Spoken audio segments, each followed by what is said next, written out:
Welcome to the Good Business Dufferin Podcast, hosted by the Dufferin Board of Trade through our social enterprise, the Dufferin Biz Hub. Our podcast is based on our belief that small businesses have the power to drive positive change in our community. Our conversations with local experts will help your business thrive, and our talks with community leaders will inspire you to make a difference in Dufferin County. Whether you're looking to grow your business, strengthen our community, or hopefully both, we've got you covered. Welcome back to the Good Business Dufferin Podcast, where we shine a light on the people and organizations making a positive impact in our community. I'm your host, Jamie Lynn, Communications Manager at the Dufferin Board of Trade and the Dufferin Biz Hub. This special series of episodes highlights the winners of our 2025 Business Excellence Awards, and today we're thrilled to be celebrating our Nonprofit of the Year winner, Pine River Institute. Pine River Institute provides an essential and life-changing service to youth and families struggling with mental health and addiction. Their innovative, integrated approach blends therapy, education, and wilderness experience to foster long-term healing and growth. Their work is not only deeply compassionate, it's also transformative. In this conversation, we'll learn more about Pine River's mission, the challenges and rewards of their work, and what this award means to them. Let's get started. Thank you to our Nonprofit of the Year award sponsor, Carter's Law Firm, providing proactive legal advice through integrated practices and assisting local, national, and international clients in better achieving their goals. So thank you, Dan, for joining us. To get started, we are going to ask some questions to get to know Pine River a bit more. So do you mind just starting off with introducing yourself and tell us a bit about your role at Pine River? Sure. Thanks, Jamie. Hi, I'm Dan Artis. I've been a Dufferin resident for over 25 years in the area. My current role at Pine River is the Senior Director of Operations, Campus Life. So I oversee all of our facility and all of our various teams and make sure that all of our things are working properly and all our people are working well together, providing service to our youth and families. Awesome. So for the listeners who might not be familiar, what is the mission of Pine River Institute, and how did it all begin? Well, it all really began with a very small group of really committed individuals who were trying to fill what they found to be a gap in healthcare and in mental health services for youth and addiction services for youth. So led by a person named Karen Minden, who is our founder, a few folks got together, raised a significant amount of money. I think between 2001 and 2006, they formed an organization called TAR. They raised up to, I think, about $4 million and eventually managed to lease the property we're currently on in Malmer. So we're on an old Toronto District School Board outdoor ed facility. Yep. So they started by leasing that property, and eventually Pine River grew to buy that property. And we welcomed our first clients in 2006 in a very small way, and we've grown since then. So as far as our mission goes, really our mission is to work with youth struggling with addictive behaviors to get their lives and relationships and their futures back on track. We try to provide quality, family-centered treatment, research, and education to that end. Awesome. So earlier when we were chatting, you had mentioned that there's various facilities. So when you guys started in 2006, when your doors opened, was that just the one facility, or when did it start growing? Essentially we started with the main campus and just a few beds, healthcare beds in Malmer. Yeah. But over the years expanded that facility and also branched out. And we started to bring more and more of our program in-house. So we used to use outside providers for our wilderness therapy program, for example. Mm-hmm. But since then, we've purchased a property up north. We're just outside of Sundridge. We work through the Algonquin Park area and surrounding Crown Land area. Yep. So yeah, we started right in Malmer, and then we've expanded outward since then with properties in Aurelia and up in Sundridge. That's awesome. Yeah. So Pine River's model is unique in combining therapy, education, and nature-based experiences. How does this integrated approach set you apart from other programs? Well, I think there really isn't another program around like us, either in Canada or really around the continent that I'm aware of, that combines all these elements of treatment under one roof. So one continuum of treatment for students and families that includes wilderness therapy and finishes with a period of aftercare where we follow families and youth post-transition from our program. There are other programs around that provide live-in treatment that may be 6 to 12 weeks in duration, but we run, a full continuum of programming that takes up to about 22 months to complete, start to finish. I think our average time in the program for youth is around 18 months. Okay. Yeah. And I guess another aspect of that is engaging families while the students are in with us. It's really about a parallel process of families engaging in therapy while their students are in our facility. And that's pretty unique. It's a pretty unique structure and a pretty unique timeline as far as the level of treatment that the folks get while they're with us. And that's pretty neat because usually in therapy, people just try to focus it on like the person who's in like therapy, right? So that's pretty neat that you guys involve the family and stuff as well, because a lot of people like with therapy, they don't know like how it actually is like nowadays with mental health. So yeah, that's pretty neat. So the next part of this podcast, we're going to be talking about the community impact and the recognition that you guys just had. So being named Nonprofit of the Year at our 2025 Business Excellence Awards is a big honor. So congratulations to you all for that. What does this recognition mean to your team? Well, I think what really comes to mind for me is that it gave us something really concrete and tangible to bring back to our frontline staff. Like really the effectiveness of our program is in the people that are there, working day to day with the youth that are in treatment. So being able to come out and connect with the Board of Trade and bring back an award and show folks in-house that they're making a difference and folks recognize the difference that they're making is really impactful for our staff. A lot of our staff show up every day because they're committed to the work we do and not necessarily the paycheck. So being able to come back and show them some appreciation and gratitude around the efforts that they're making was really significant for us. Oh, that's really good to hear. So can you share a story or moment that illustrates the kind of impact Pine River has on our youth or family? I could likely share many. A few things come to mind. And again, being a healthcare facility, we're very, very mindful of privacy and such. So I think I can generally share some aspects without giving too much detail. One powerful moment for me working there that comes to mind would be within the last couple of years, we run these parent workshop retreats a few times a year over at Menorah Park here.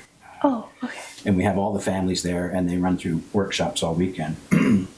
It was at the end of one of those workshops, not too too far in the distant past, where a set of parents had actually come up to me rather tearfully, emotionally, and had offered embrace and tears and had thanked us for saving their kid's life.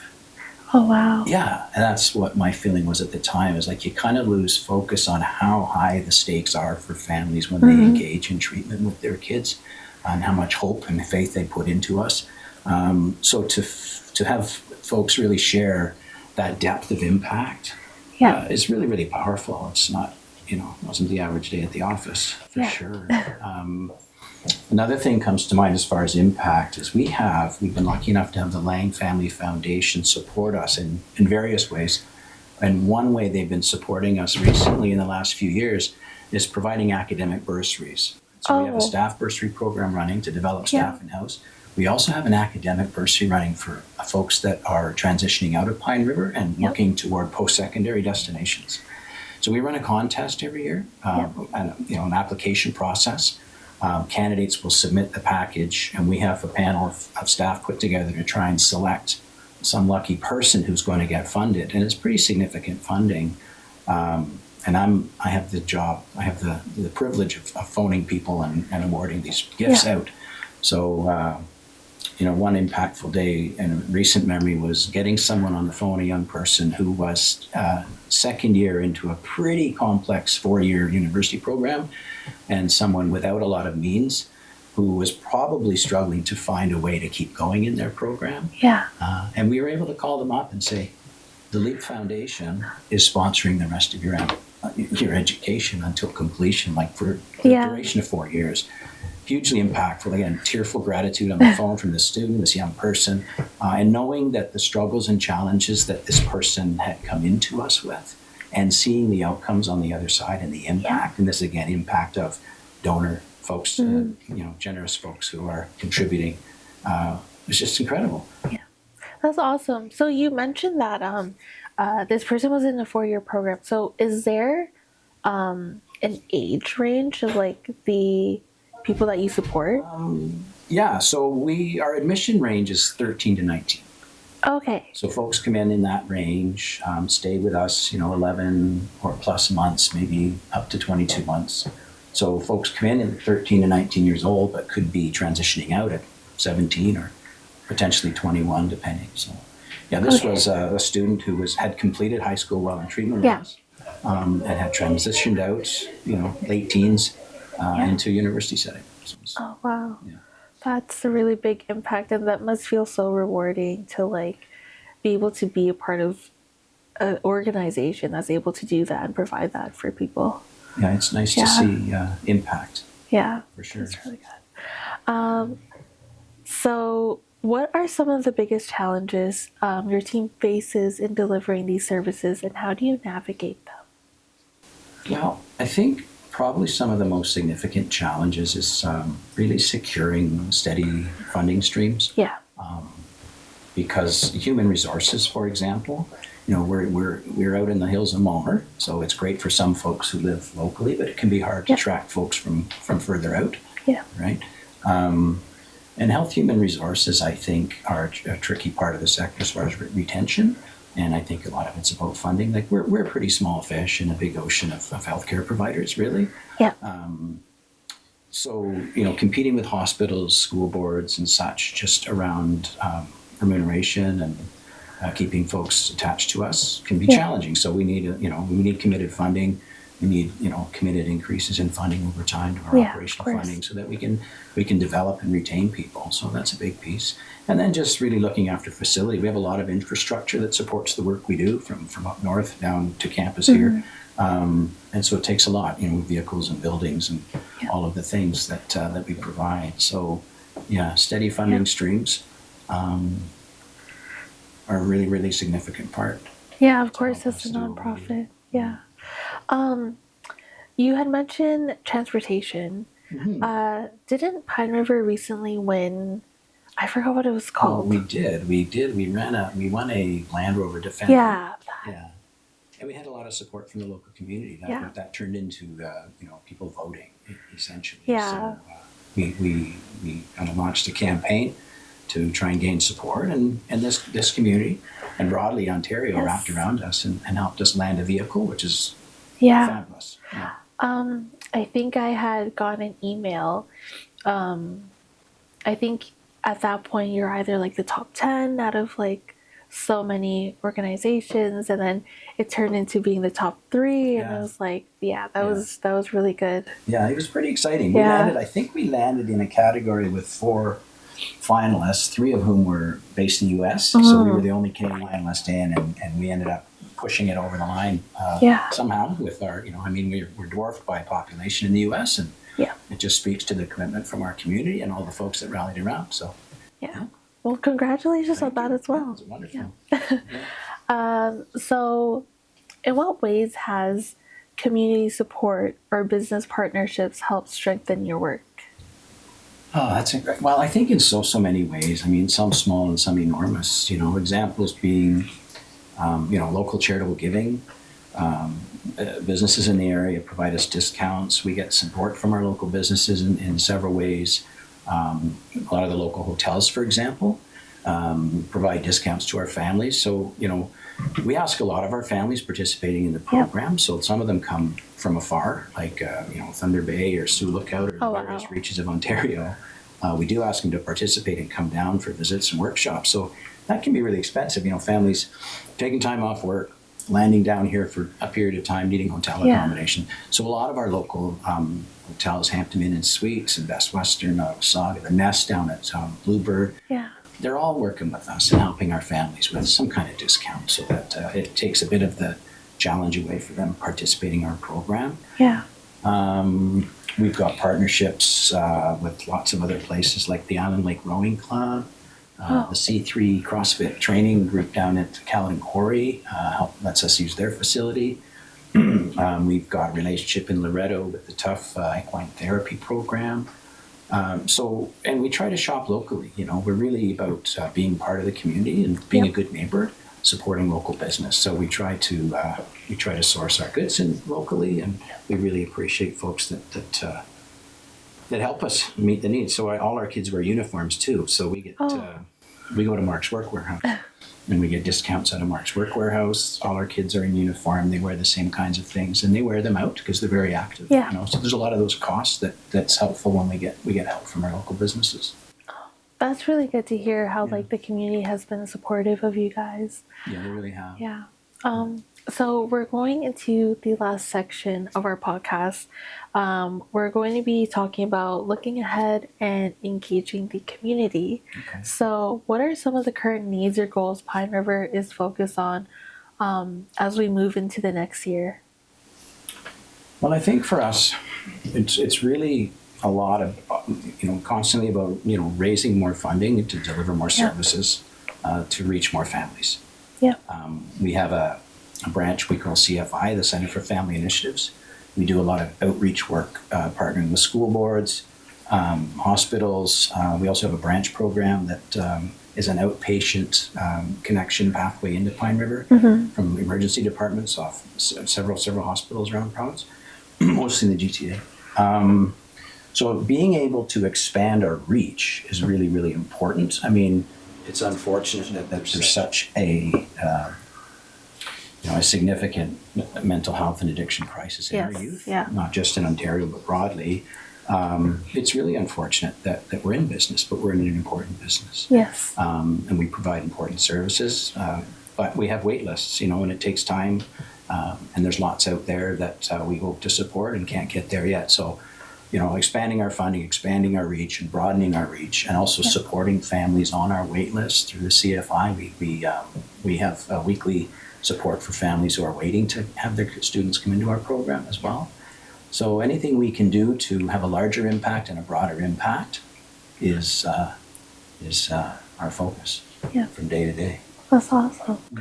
Well, I hope that this podcast is able to help you expand that reach for our viewers who are listening.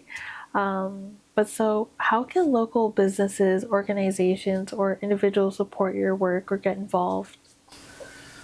I would say look us up. That's a great question. Yeah, look us up, connect with us. I think there's so many ways we can partner with local organizations. We really aim to be good neighbors and citizens in the community. Sometimes offering volunteer opportunities for our students is really helpful. We currently have relationships with Tim Hortons. We do cookie drives for other local charities, like the Streams Community Hub, for example. We have a choir that goes out seasonally over the last 3 winters or so to sing in care homes in Shelburne. I don't think we made it down to Orangeville last winter, but so singing and spending time with seniors in the community. We have relationships with food banks. Keon Kennels, Petals Flower Farm. These are places locally that have offered opportunities for our students to volunteer. So that's one way for our students to engage and grow in maturity in the community, which is really, really helpful. And then again, just folks working with us like Mark's and the local hotels and discounts, and Home Depot has been really helpful. They had a program of volunteers last year, came up and helped us do some trail building and maintenance and bridge building and such, because we're on quite a big property, rolling hills over creeks and such.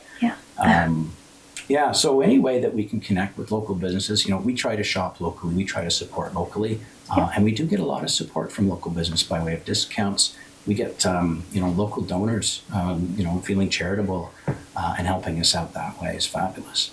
Awesome. So what would you say to a young person or family that might be considering reaching out to Pine River but feels unsure or overwhelmed? Yeah, I think I would let them know that we do have an effective program, and it really validates how tough it is to make a commitment and to make a change in your life and commit to a program. Folks come in for an extended time. It doesn't just come and go in a week or a month, right? So it is a huge commitment. We understand that. But I would let them know that there is hope. We're all about hope. And change is possible. Change and growth is possible. And maturity happens in a safe container with us. I would just let them know it takes courage. So, reach out to our admissions department. It's a great way to, it's a great next step to take. Reach out to admissions, have a conversation, and get some support around navigating change and growth and giving it a thought, some consideration coming in. So how would someone get in contact? What's the best way to get in contact with Pine River? Well, you know what? We've got many pathways in and connections with community partners. But really, to just look us up on our website, Pine River Institute, there's all kinds of information there. There's a direct admissions portal there that they can connect directly to our admissions department and get support and feedback right away. Okay. Yeah. Awesome. So to end off, if you had to summarize your hope for the future of youth mental health in Ontario, what would it be? Well, I think our hope would be that all kids and families are able to get the help that they need. So, again, a continued commitment to funding mental health in the province, I think, is really significant and important. And we would hope that not only for ourselves, the Pine River Institute, but for the whole sector broadly, to have a committed funding stream and to recognize the seriousness and the depth and breadth of this healthcare crisis, which it is, needs a ton of resources. They need a ton of resources, and we need to be able to reach out and continue to reach more and more families and youth, and give them the support that they need. So. Yeah, I just would hope it continues to be a priority for government and for all folks who can pitch in. Well, thank you for all the work that you guys do at Pine River Institute, and congratulations again on winning the 2025 Nonprofit of the Year Award. So thank you so much, Dan, as well, for joining us today and giving us a deeper look into the work of Pine River Institute. Your impact on youth and families is both inspiring and essential, and is clear why you were named Nonprofit of the Year for the 2025 BEAs. To our listeners, if you want to learn more about Pine River Institute or help spread the word, visit their website, and it will be over here. Every bit of awareness and support makes a difference. Thank you for listening to the Good Business Dufferin Podcast. Be sure to subscribe and stay tuned for more episodes as we continue to celebrate the outstanding organizations making our region stronger. Until next time, keep doing good business, because good business is good for everyone.